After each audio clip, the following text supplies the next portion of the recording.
முருகனை கூப்பிட்டு முறையிட்ட பேருக்கு முற்றிய வினை தீருமே.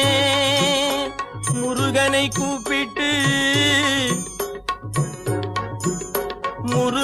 கூப்பிட்டு முறையிட்ட பேருக்கு முற்றிய வினை தீருமே. உடல் பற்றிய பிணியாருமே வாழ்க்கை முற்றிலுமே நலம் பெற்று இனி தூரமெத்த இன்பம் சேருமே. அப்பன் முருகனை கூப்பிட்டு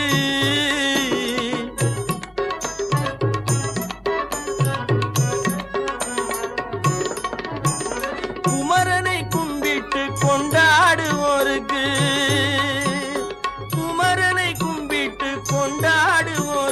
குறைகள் யாவும் போகுமே. அவர் குடும்பம் தழை தோங்குமே. குமரனை கும்பிட்டு கொண்டாடுவோருக்கு குறைகள்